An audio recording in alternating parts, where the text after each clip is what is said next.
बहुत fulfilling journey है हमारी। 1994 में जब नेशनल स्कूल ऑफ ड्रामा से पास आउट होके मैं मुंबई आया था, तो मुंबई में मैं किसी को नहीं जानता था और मुंबई बिल्कुल अपरिचित शहर था।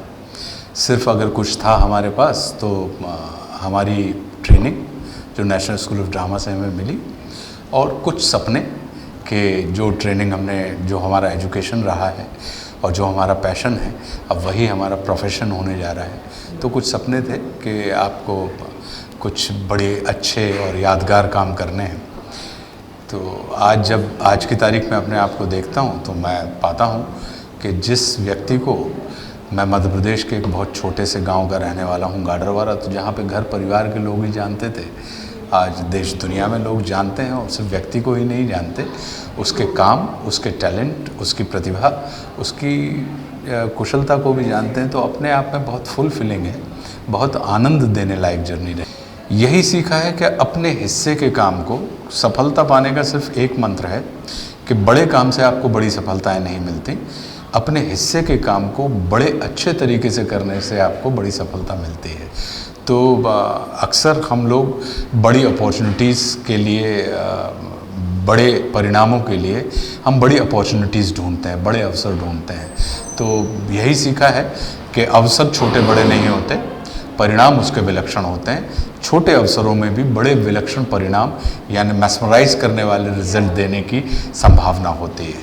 तो वही मैंने सीखा है कि अपने हिस्से के काम को बेहतर तरीके से करना ही सफल होने का सूत्र है।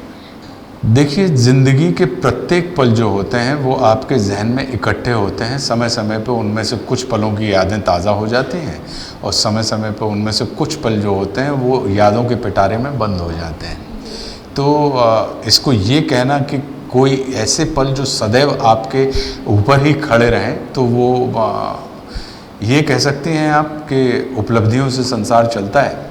तो जब दुश्मन मुझे मिली और फिर दुश्मन के लिए फिल्मफेयर पुरस्कार मुझे मिला, फिर संघर्ष के लिए फिल्मफेयर पुरस्कार मुझे मिला, तो ये तमाम कुछ पल ऐसे होते हैं जो आपके जहन में कहीं ना कहीं एक लंबा स्थान बना लेते हैं।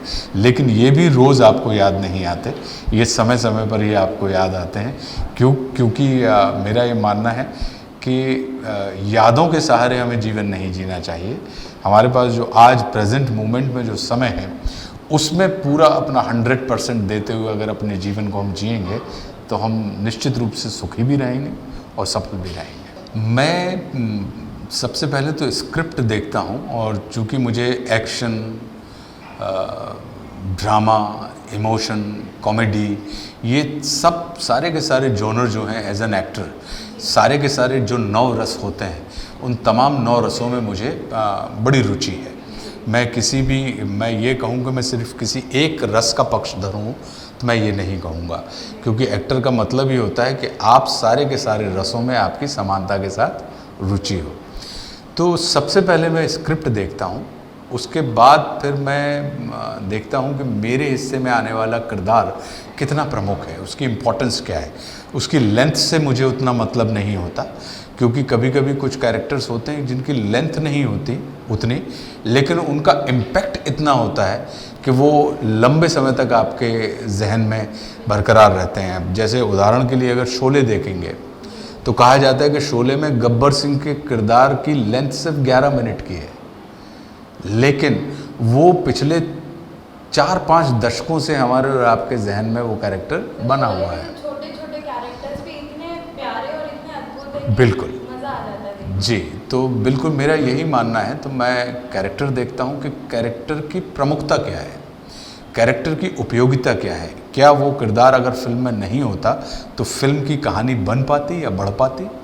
अगर वो वैसा किरदार नहीं है तो मैं अपने आप को उस फिल्म का हिस्सा बनाना पसंद नहीं करता हूँ।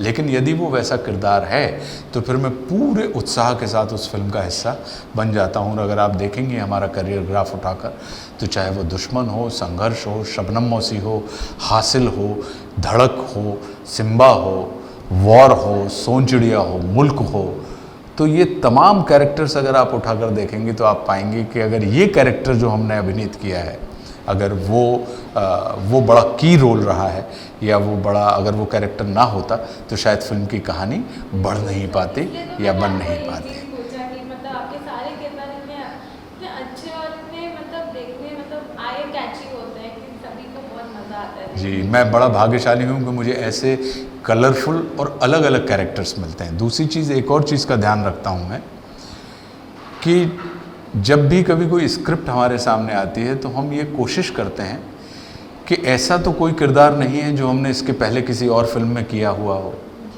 मैं उस कैरेक्टर को नहीं करता, मैं अपने आप को रिपीट नहीं करना चाहता। अगर वो उससे अलग है कैरेक्टर तो मैं निश्चित रूप से, भले ही वो उसी फैमिली का हो, कि अगर नेगेटिव कैरेक्टर है भले ही वो नेगेटिव हो, लेकिन क्या वो वैसा ही था जैसा किसी और फिल्म में हमने अभिनीत किया है। अगर वैसा कैरेक्टर होता है तो मैं नहीं करता। मैं विविधता ढूंढता हूँ, एक किस्म की अपने आप में मोनोटोनी में विश्वास नहीं रखता, मैं रिपीटिशन में विश्वास नहीं रखता।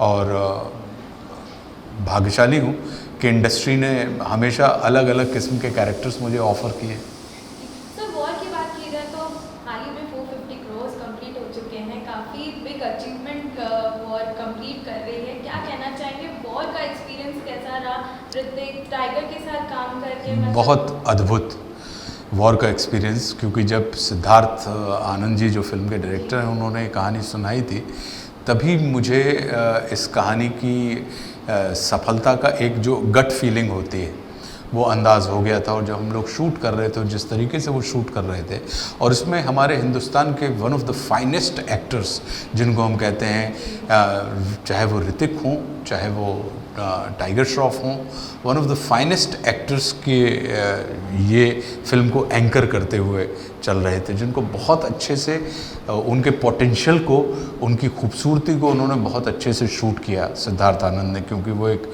बड़े समझदार डायरेक्टर हैं। और इन तमाम चीज़ों को ध्यान में रखते हुए एक ऐसी फिल्म बनाई जो कहीं ना कहीं हमारे भारतीय जनमानस के लिए बड़ी आराम, क्योंकि ऐसी फिल्में जिनके सीक्वल होते हैं या जिनको हम ये कहें कि हम अभी तक से पाश्चात्य सिनेमा में देखते रहे हैं कि जेम्स बॉन्ड वाली कि जो मिशन ओरिएंटेड फिल्में होती हैं, तो वैसी फिल्म कहीं ना कहीं दर्शकों को चाहिए थी। और ये बिल्कुल वर्ल्ड क्लास लुक है और वो कैप्चर भी बहुत अच्छा किया है। और इन तमाम अभिनेताओं ने, ऋतिक ने, टाइगर ने बिल्कुल मन लगा के पूरी आत्मा के साथ उसमें काम किया। तो ये जो टीम वर्क था, जो अगर आप उसमें सारे कैरेक्टर्स देखें, चाहे वो ऋतिक का हो, टाइगर का हो, हमारा कैरेक्टर हो, या गोयनका जो हैं हमारी, जो हमारे उसमें काम करते हैं, टीम में काम करते हैं, या सौरभ का कैरेक्टर अगर आप देखें, तो सारे के सारे कैरेक्टर्स, चाहे वो छोटे छोटे एक एक दो दो सीन के लिए कैरेक्टर्स आते हों, लेकिन वो आपके जहन में इम्पैक्ट छोड़ के चले जाते हैं, थ्रिल छोड़ के चले जाते हैं। तो उसमें एक्शन भी है, उसमें इमोशन भी है, उसमें उस कहानी के अंदर एक किस्म का वुंड भी मौजूद है कि जो लोगों को मोटिवेट करता है, प्रेरणा भी उसके अंदर है। उसके अंदर गाने कम हैं, लेकिन जितने भी गाने हैं वो बड़े रिफ्रेशिंग हैं। और फिर वो हिंदुस्तान के नृत्य के भगवान हैं दोनों ही लोग, चाहे वो ऋतिक हों या टाइगर हों। ये एक्शन और नृत्य, तो जैसे इनको नर्तक नहीं कहा जाएगा, इनके बारे में ये कहना ज़्यादा उचित है कि ये स्वयं ही नृत्य है। ये डांसर नहीं है, ये डांस ही है।